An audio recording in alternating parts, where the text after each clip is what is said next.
Well, hello to all our viewers and welcome to yet another edition of Showtime. I'm your host, Aaron Lyngdoh. Let's meet my guests.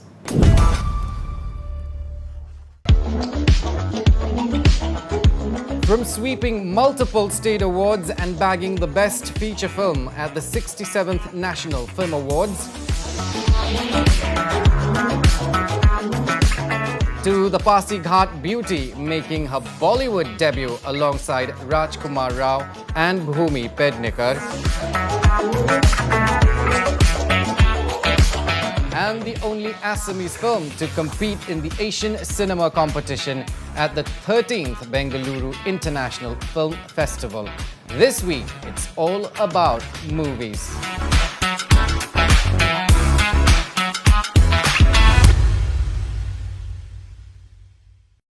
My first guest is no stranger to awards. He's dabbled in books and script writing, and his film, Aigi Kona, won the National Film Award for the Best Feature Film in Manipuri at the 67th National Film Awards. Now, the film was also selected for the Indian Panorama of the 51st International Film Festival of India 2020. Please welcome Bobby WAHENGBAM. Well, Bobby, what was your drive behind making this film? Manipur is actually the birthplace of polo, and if we look around, we could see many polo players as well as the ponies. They are having a very bad state because we could see ponies around on the street, hunting for their food, and pony players, that means polo players, and they are struggling in life. So these are the issues that actually drive that, being proud to be the, original inhabitants of the polo, and because Manipur introduced polo to the world. But still, there is something that, we can see around the predicaments faced by the ponies and the polo players. Our producer is very much interested to the culture, art and culture of Manipur, and she was the former director of the department, Art and Culture Manipur, and she actually has interest in polo as well. So she, along with my another director, my Paksana, they have discussed that we should have a film on the polo and the story state of the polo players. And on the way to actually Mumbai, when we were going for a pitching session for the film division, my Paksana narrated the story, and I was moved by the story regarding the story state of the polo players in Manipur. So that we decided that we work together. So that is the situation, and that is how we come about this film. It was actually emotional to us, and I think it's presentable stories with lots of interesting characters. So how different were what you originally envisioned the film being like and how it, eventually turns out? The film, we actually imagined from the beginning, from the day one itself, that it should be a difficult, realist film. So, but in between we have to put some drama, a little bit of drama. But we always try to, maintain the realist move as well as the realist look in the film. With the cameraman, his name is Maipak. He's also a national award winner. We were sorry that we missed him. He lost, in the fight against COVID recently. So we feel very sorry for that. So we discussed lots, during the, making of this film, on table as well as beforehand. And we went all over Manipur actually, hunt for the location. And the locations are very, intently and precisely decided after hunting in so many villages and all. And luckily, I think we got the perfect house, and both the house of the protagonist as well as the house of the liquor vendor. Well, fair enough. Tell us more about the underlining message of the movie. Actually, we are telling the movie in the three generations. Where it's a movie about three generations. First, how polo was being played for generations.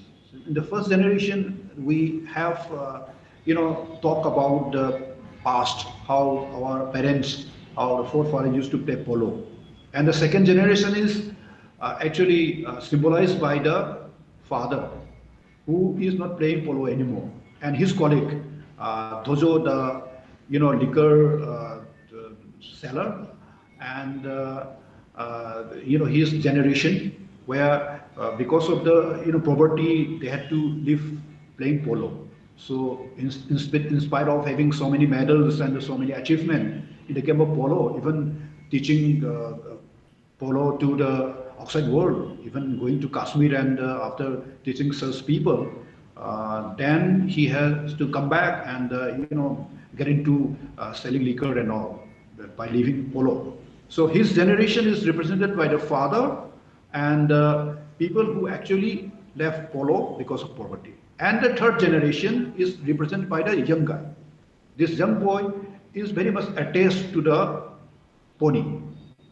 The, this pony is also, has a descent. They have, ponies after ponies, generation by generation. Like, we have polo players generation by generation. So he's very attached to this particular polo. His family is having, and he represents the future. In future, like, if we actually take care of the pride of the polo players and the pride of the polo, then we can have a bright future. That's the message, and how this guy, this particular young boy, is struggling, and how he tried to, capture all the hearts and the mind of the people who are involved with the game of polo. Now, just out of curiosity, how fond are you with ponies and polo? Basically, I am a national level basketball player, so I love sports. And the first the polo ground, I think, in the world, I suppose, is just not very far away. Just it is half a kilometer from my house. So we used to play there, not polo actually. We used to play football, and just next to that, that's a basketball court, and there was my joint.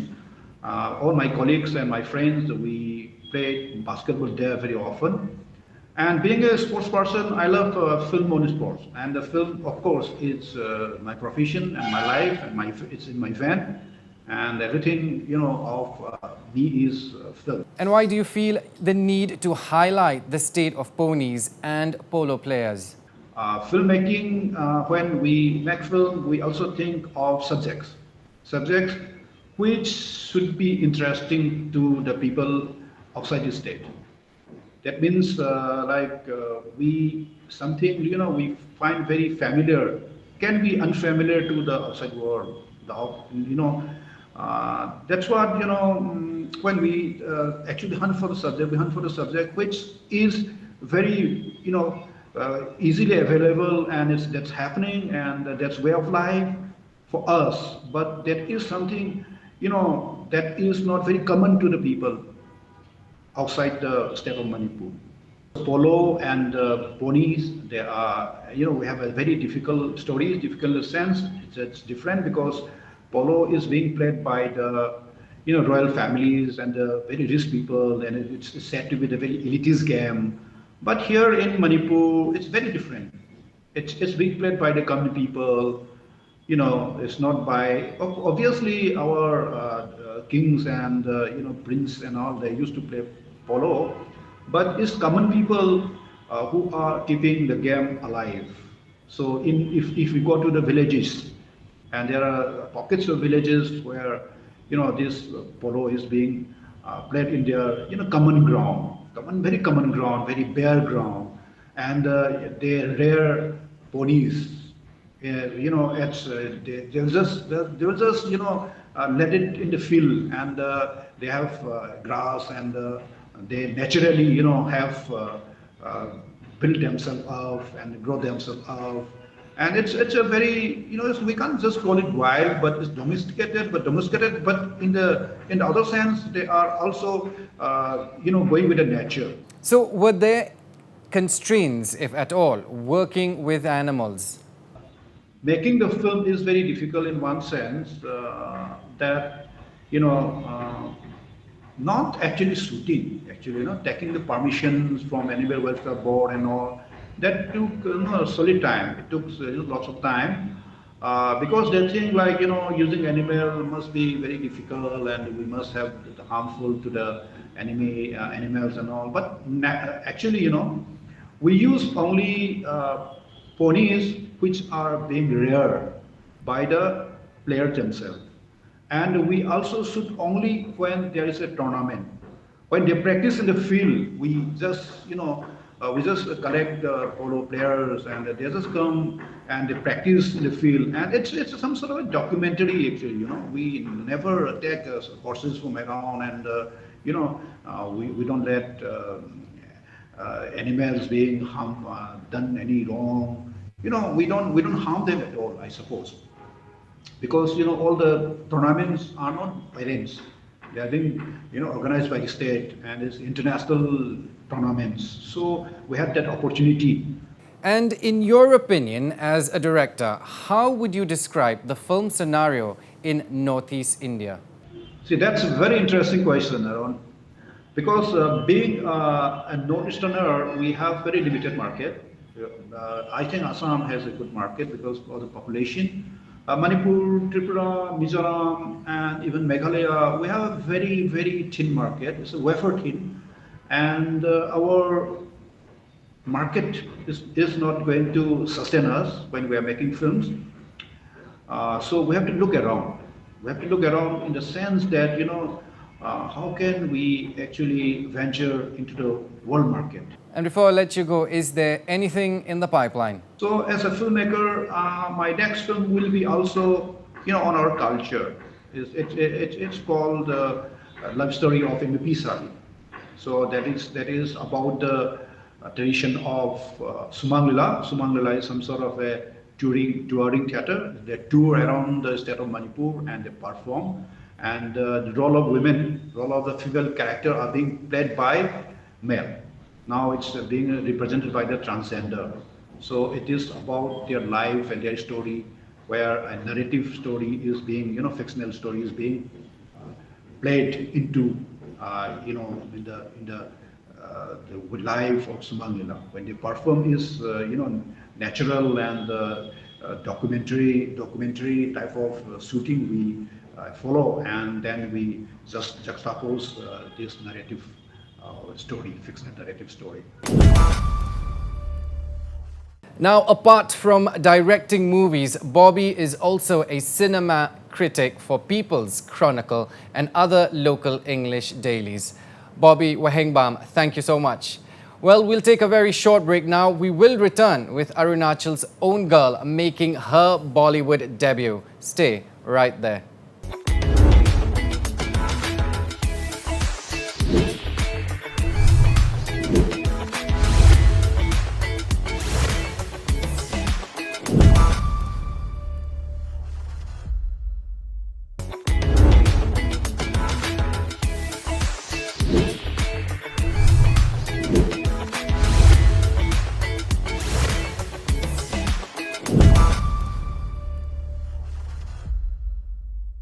Now, welcome back, viewers. We've got some good news for cinema lovers from the Northeast. The Pasighat beauty, CHUM DARANG, has officially made her debut in Bollywood. The 29-year-old is sharing the screen with actors like Rajkumar Rao and Bhumi Pednekar in the movie titled Badhai. Let's go meet her. So, CHUM, how did Bollywood happen? Thank you so much. Thank you so much for having me. There was no plan as such, but I think deep down there, I always wanted to become an actor, and I just followed my heart, and I'm here. So before we go any further, tell us a little bit of yourself and your background.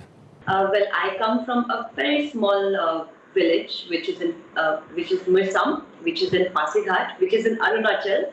So I am from there, from Pasighat, and I have my parents are back home. They work both working, and I have an elder sister who's also working, and I have two younger brothers.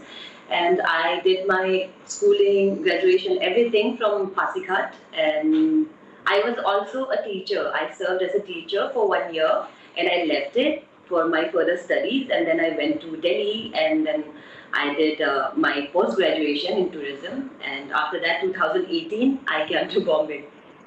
You know, you mentioned in one of your interviews that Bollywood was never in your plan. What is it about Badhai though that made you jump straight into it? I said that Bollywood was never a plan because when I was younger, I like when you tell people your dream, and Bollywood was like next level big. So I thought, "Ki, this is not gonna be possible. So just let it be because if I tell people, they'll laugh about it. I'll laugh about it, but." We're not laughing about it anymore because I did it and that happened. And then Badhaidu came along. I was here struggling, and then there was this audition I saw, and I went and I gave the audition, and it worked for me, and so that's how Badhaidu happened. And how has that leap changed your outlook towards Bollywood in general? Well, if you have watched the movie, you see it's it's so beautiful, and the best part was I was about to be a part of something eye opening. Well, I feel fortunate to have joined Bollywood in this period. Why? Because it's evolving, and I finally am a part, and it's beautiful. So tell us a little bit about the film and your role in it. Yeah, first off, I would request everybody to please go and watch this film to get a better idea. And this film talks about the struggles of LGBTQ community, and I did not want to actually use the word community because it doesn't sound right, but yeah. So it talks about them, their struggles, this that, and my role, Rimjim, the character, she is she's just I don't know. She will always be special. Rimjim Jonki will always be special to me because of her I have learned so much about LGBTQ, their struggles, so many things. So she'll always be special. And if you want to know more, please go and watch the film. So, you know, were you at any point concerned about the outcome of the film and in particular people's reaction to your role as a lesbian? I had bits and pieces of doubts, but then because I was sure that I wanted to do this, so I did not have any problem with that. But our country, we're still to accept the fact that this is a natural thing, and people are still thoda sa they're like a bit skeptical about this and that. So I think that part. But then I was super sure and super happy. Actually, I take pride in it that I got to play a character this strong. We're drifting the topic a little bit here. How do you see gay relationships in India maneuver society's glare? Well, you see, like I just said, that some section of people they don't accept it, and some accepting it. I think we have come a long way, but I think we have to go a longer way to make people understand what's there, and it's evolved. I'd say in shorter term, yeah, it's evolving. You know, as an actor from the Northeast, now part of mainstream Indian cinema, do you reckon where you come from, your identity at any point be stereotyped? This is, yeah, I think it is there, but when you focus on the right things and work on yourself, I think things will change. Like, for example, my role, Rimjim, is a testimony in itself that if you work hard and put your soul and everything into it, things will change. Don't limit your thoughts thinking about what will happen. And speaking of the Northeast, what are some of the challenges, in your opinion, actors face to get the big break? I was actually thinking a lot about this one. You see, Northeastern, our region is known for our athletes, musicians. So my only question is, why not actors and filmmakers? It's high time that we should shine as well. Yeah, I think we're going there, reaching to the point slowly. Apart from acting and of course your coffee shop called Cafe Shoe, what's the dream for you? Well, I am living one of my dreams right now, and it's beautiful, trust me. And other dreams are there lined up. You'll see when it takes place. I'm a very private person like that. And from all the experience you've garnered so far, what advice would you give to aspiring actors from the region? Most of the times it's the struggle. The struggle is so much in here because it's a big city and people from all over the world, the nation is there. From all over the world come here in Mumbai to get into Indian cinema, Hindi cinema. But then after facing the struggles, we tend to give up halfway. So I think that shouldn't be there. And we obviously will look different, but this shouldn't be a thing. That's what I think. Ask everybody to work really hard on yourself. We have so many. We're already so good in everything. We can speak Hindi. We're so talented like that. You just need to work harder on yourself, on the craft, and don't give up halfway because that is what is the most common thing which we do. Don't give up, and things will work for you beautifully. Well, Badhaido is everything but conventional, and that is the only information I'm divulging. While you go watch the movie, CHUM DARANG, what a pleasure. Let's take another short breather here. Well, after the break, you'll meet the man behind the critically acclaimed film that's actually got him the Best Director award. Stick around.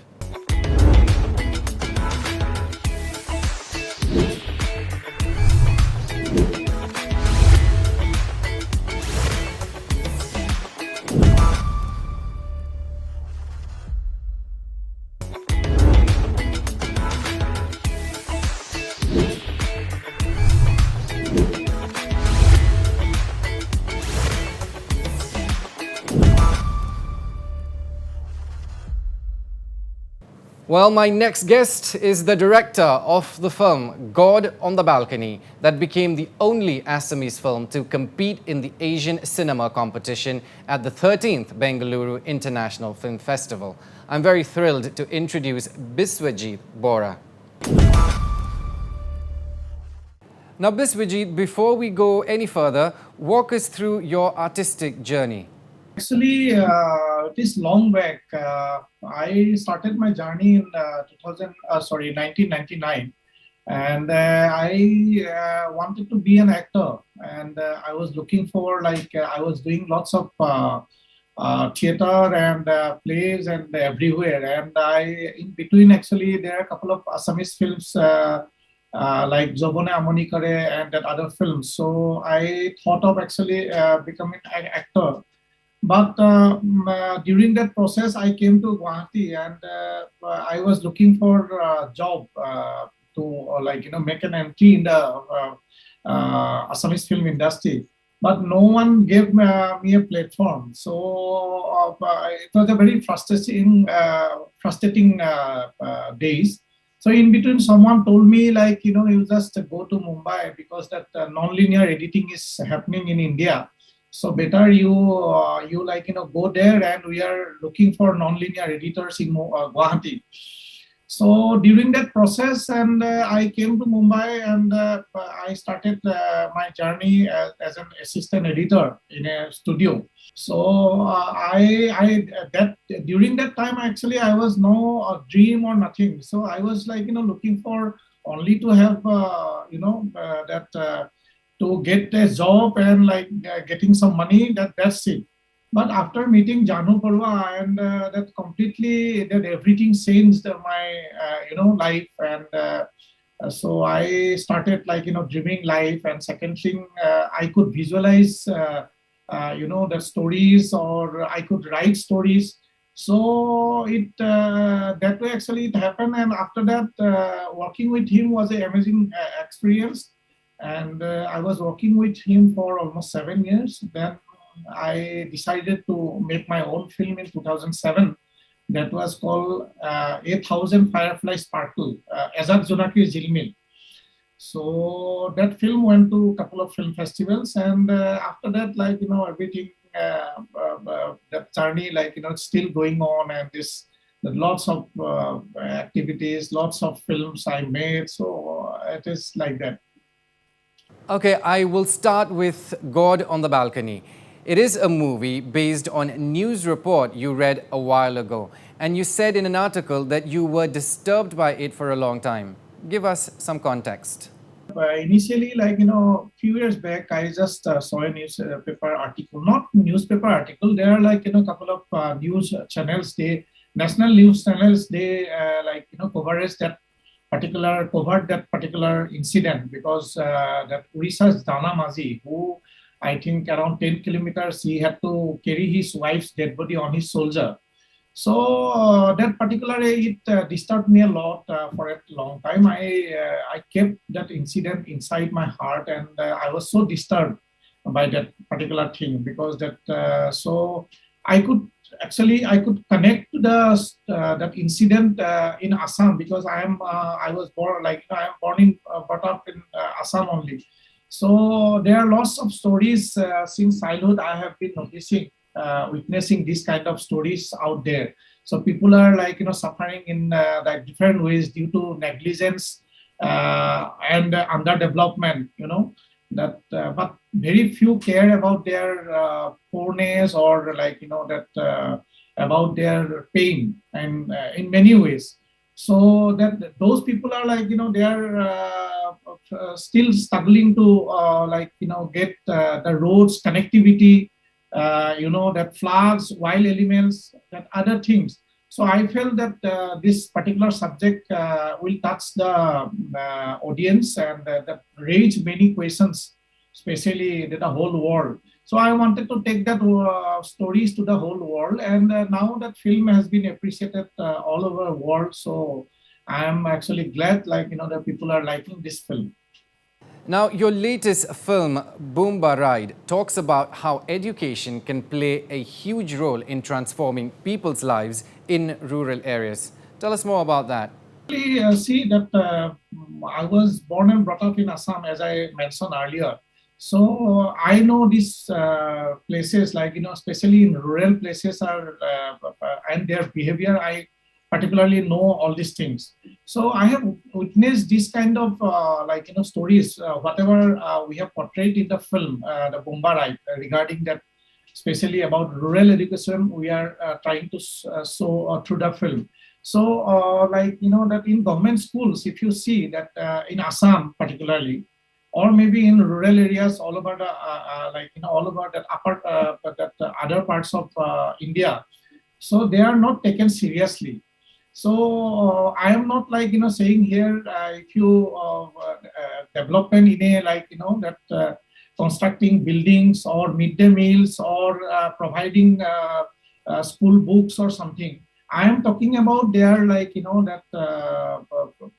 it's about their awareness, creating awareness among people, because we have not taken seriously about the poor and that that unprivileged classes seriously. So yeah, so I wanted to tell something about those stories, and I know that people, few people, because of that, we don't take that government schools seriously, because our kids, we don't want to send them to the government schools because of all these things. So I think that education somehow the other, actually we need to properly executed and making awareness so that people have that confidence towards that government schools. So that's why I wanted to tell a story through comic way, and I think you will like it, and the people are the festivals people are liking this film. You know, I feel that there's this inclination towards human interest narratives in at least the two movies you've made. Why do you feel the need to highlight them?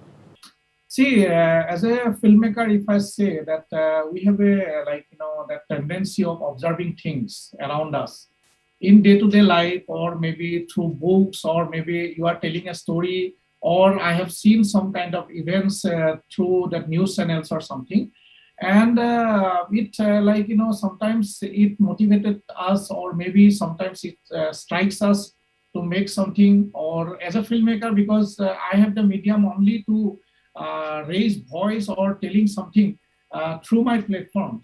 So these two subjects I felt in recent scenario, because both the subjects are very important towards the society and as a whole. Actually, that's why it strikes me, and I wanted to make something regarding this, and wanted to say something towards the society, that about that education, about the poor and that unprivileged classes, how they are actually suffering in India. So we have to think from the grassroots level, so that we can cross and we can make it that equal towards the society. So themes like that can be very sensitive. How does one strike a balance between not over sensationalizing it and still keep it real? For actually tell a story, before I tell a story to the audience, it has to appeal to me, because I have to be very convinced, what I am showing to the audience, so that I have that particular belief on that subject. Then I put my energy, my efforts to make it to a story across my audience connectivity. So for me, cinema is most particularly comfortable medium to express my thought, vision, and that views. So I feel happy when I see my characters, my that stories come to the screen. So I'm doing it make it some kind of relative happiness. But when I go further, I made that got on the balcony during that time, it made me some kind of relative happiness. But when I process with Bombarai, then again as a filmmaker, I moved on to other subjects like the education. So it goes, actually my life moves with cinema. So I feel because I have chosen this particular medium, because it that I think cinema is the most expressive medium, and to tell the stories, and it can create a huge that impact towards the or individual, or even to a larger society, I feel. Now, Biswajit, do you think the audience in India is ready for heavy storylines as a form of entertainment? Yes, nowadays, after COVID pandemic, if you see that, that new cinema has, arisen, because there are plenty of stories all over the world. Now people are creating, not that only one formula we are creating. Lots of filmmakers, they are experimenting with different contents, and they are succeed also, because see, nowadays that present if you see that in OTT platforms, there are plenty of subjects. People are liking it. And if you see that, recently film this Puspa, the people are liking, though we know that subject is same. It's not that we have not seen these kind of extraordinary subjects. Subjects is same, but how the filmmaker is treating the story, and how it make it exciting to our to present to the audience. That's the very important thing. If I say about the Puspa, then I can say that slightly content oriented cinema, sensitive cinema, the Sera, that film made in 2 to 3 crores by Z Studio, and they crossed 100 crores, because the kind of that stories also we have seen many times. But Nagraj, whom I know, how he made the film, that's the very important thing. So nowadays in the world, that actually that we are creating the same stories, but our subjection, like how we are as a, because it's a medium of subjective, because as a filmmaker I think my subject is whatever, I am thinking that I am putting to the audience through my visions, through my imagination. So if I am convinced, I can convince to the audience also. So that way actually now that people are liking all the contents, and it's not like that the big budget film will only work. It's not like that. So I think it's a great time we are actually living with. Apart from acting and directing, what are other things which you're inclined to that people don't know? So that all the nowadays all the time I'm looking at films only, because I'm in my house 24/7 we are discussing films only. Apart from filmmaking, I direct, I write, and I slowly I have started editing also. So, but the problem is if I have to say, I'll definitely say in detail. But if I have to say, the regional filmmakers or independent filmmakers, they are having lots of problems. If you see that we are not only creating films, we have to make a film. We have to do lots of works in terms of production, in terms of that other things you have to think. So creativity is actually only 10%. We are thinking all the way about that other things like the production. 90% we are thinking production. So in our brain, only 10% can give that creativity. So I think that as a filmmaker, I try to be a good human being, because it's very important. We do mistakes, and we do lots of that we have egos, and we get angry, but we hurt someone. But apart from that, in our day-to-day life, but I think we should always try to overcome those things, and so that my mind can get that peace, and we can create something magic. And apart from that, I that do lots of charity works, especially it's not properly connected to filmmaking or something, but as a human being, I want to do something to the poor people. So when I go somewhere, someone asks me something, so I get to I somehow the other I try to help them. Or helping each other is the main in this world actually. It's very important. And apart from that also, in filmmaking also, if I someone comes to me, they cannot take my creativity, but I can help them in a other way.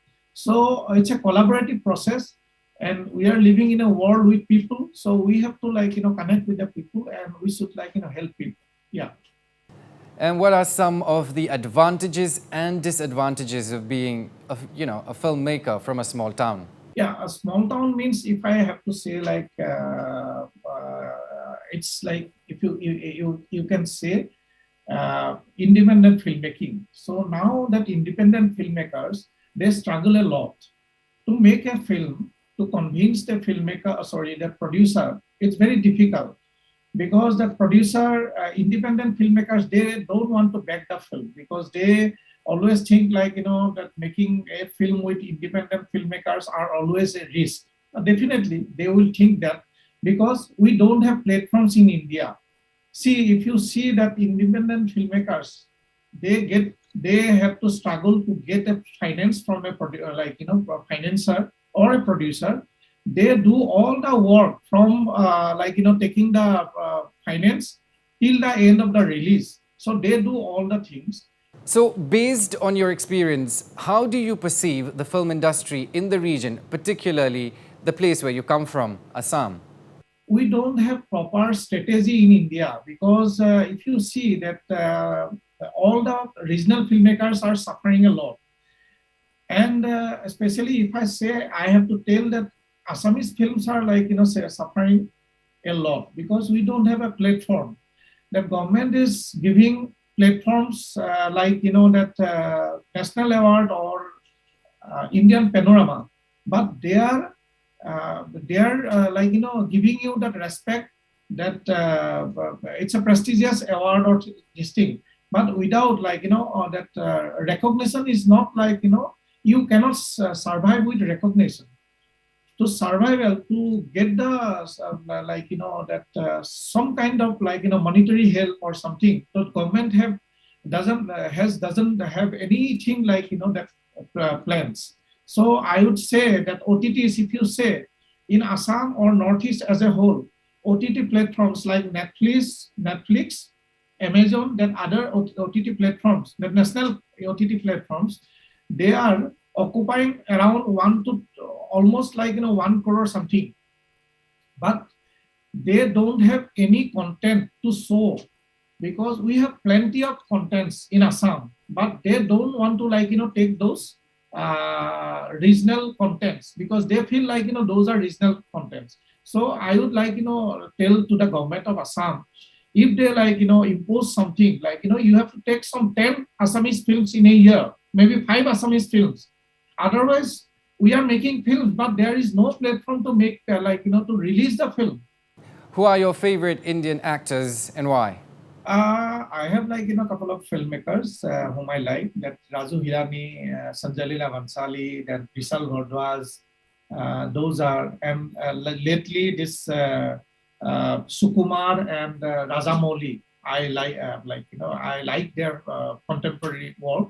And apart from that, my favorite all-time Indian filmmakers are like, Mrinal Sen, Satyajit Ray, Adur Gopal Krishnan's work, I like it. And Ritik Ghatak, his films are different. Like, I came to know like lots of things, lots of filmmaking techniques or aspects from his films. So these are, yeah. All right. And what are you currently working on? Right now, I'm doing a couple of projects. I am planning a film in Hindi that is called Bapre Bap. So I have, Bapre Bap is a comedy, and I have approached Anupam Kher and Satish Kaushik for the main lead. So they have given their notes. So within a few days, I'll be able to finalize everything. Apart from that, one film that is actually, it's been like almost 1 year I have been working. 2 years actually I've been working, that is Soti Sadhani. So it will be one of the biggest films from Assam, and I want to make it like, in Hindi and English. And that will be like, I want to like, parallelly, I want to open a market for South Asian films, like, because the main actress I am planning to hire from South Asia, from Korea. Yeah. So if you were to advise young filmmakers, what would that be? Actually, I'm very optimistic about young filmmakers. I feel young filmmakers are very unique and updated and connected. So, however, they need that to be nurtured properly, because we have to like, make them a platform, and so that like, they can grow. So I would suggest that young filmmakers that they have to work hard and accept failures.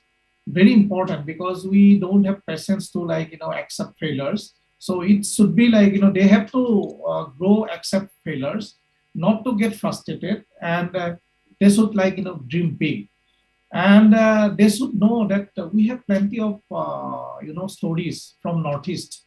So because like, that we have to plenty of stories to tell to the world, and especially that world is actually looking for unique stories, and so actually like, untouched stories. So I feel like, we need to grow up, and we need to like, tell special and untouched stories to the world. I think like that way actually I wanted to tell them, and I wish them all luck. Hopefully that like, they will be able to put in the world picture. Now, the critically acclaimed film has already got BORA the Best Director Award in the Indian Language Films section at the 26th Kolkata International Film Festival, and has also been screened at the Dhaka International Film Festival in January 2021. BISWAJEET, BORA, thank you. Well, if you've not seen any of the movies we've just discussed, I suggest you do it at the earliest. A big shout out to all my guests. May you continue to dazzle and inspire us with your craft. Well, this is Showtime. I'm Aaron Lyngdoh. Until next week, take care.